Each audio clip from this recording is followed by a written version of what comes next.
some of these issues that you are raising, unfortunately, you can't wish them away. You can only solve the problem that is there. If you are not solving it, then whatever explanation you give may not suffice. And I want to be sequential. Number one, I saw the responses from the Minister for Energy and the Minister for Transport. And I also saw the response from the Minister from the National Treasury.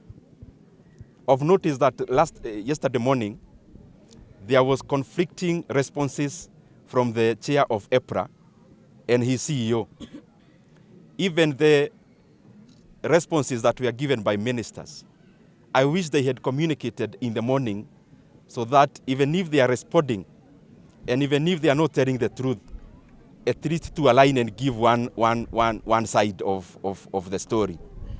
Otherwise, Kenyans may lack faith by seeing conflicting information coming from the same government. The critical issue is this one. The fuel price now currently in Kenya, just citing petrol, is 186 shillings. If you cross the border and you go to Tanzania, in this month, they are equivalent of EPRA that does the same that EPRA does. If you just check or you call anyone in Tanzania, the petrol prices in Tanzania currently is 142 shillings.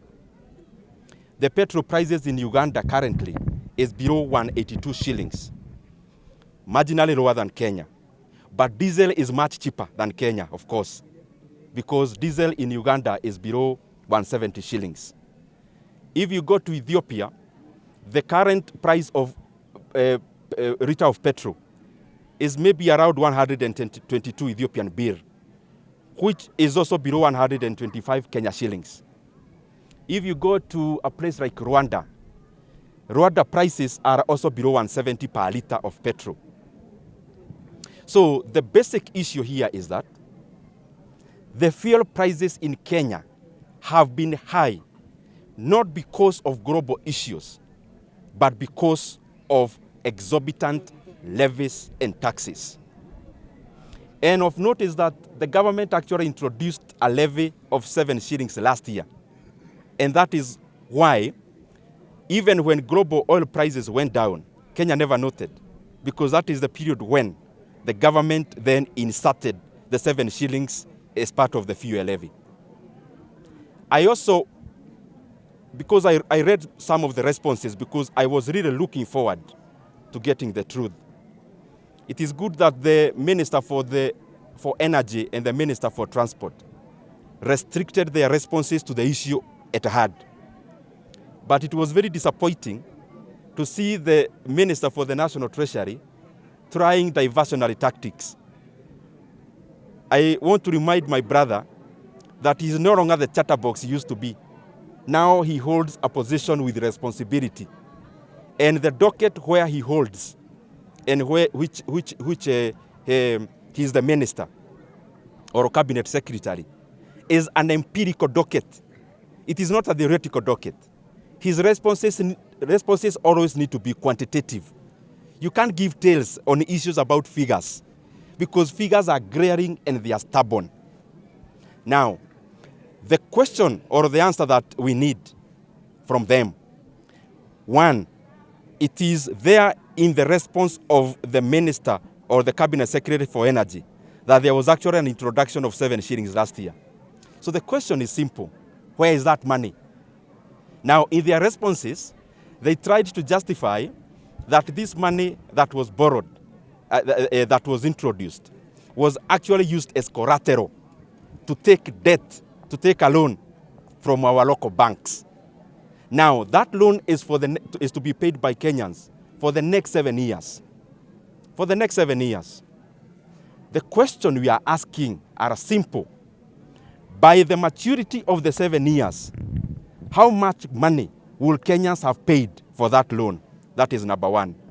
Secondly, why is this money not being treated or included as part of the national debt? Why the urgency of hiding this loan in a separate book from the book that is known by our leaders and from the book of loans and debt and obligations that is known by Kenyans. What are you hiding? The other thing, is this debt sovereign guaranteed? Is it guaranteed by the sovereign called Kenya? The last thing that I want to bring about, and the reason why I call this a scandal, Kenyans are borrowing now, or are made to borrow, 175 billion Kenya shillings. But after 7 years, Kenyans will be paying an extra 100 billion to the banks on top of the 175 billion. What is the urgency for? And in their responses, I saw they are trying to justify construction of roads. Construction of roads in Kenya is not an invention that has been done yesterday.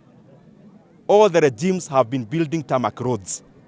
And no Kenyan has a problem when it comes to development, and especially the building of tarmac roads.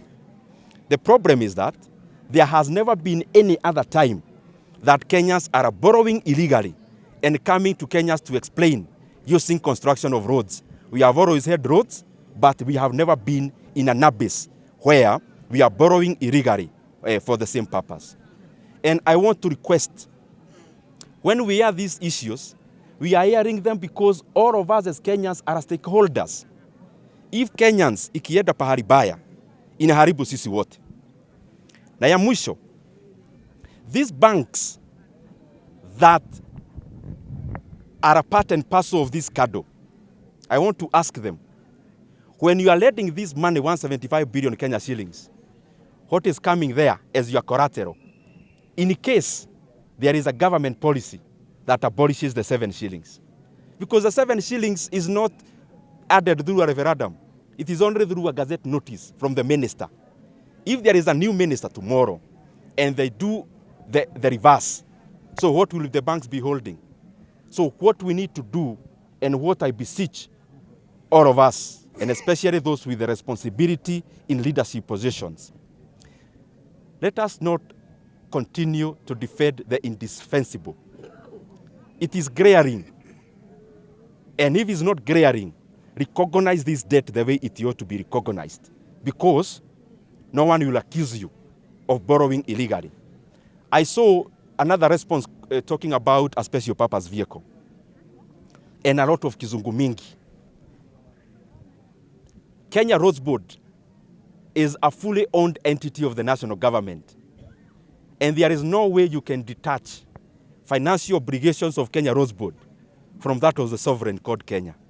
And therefore, even if you want to do some financial engineering, it is important for us to do it within the PFM Act, and it is also important for us as we make decisions not to overburden Kenyans just for us to get the political utility today.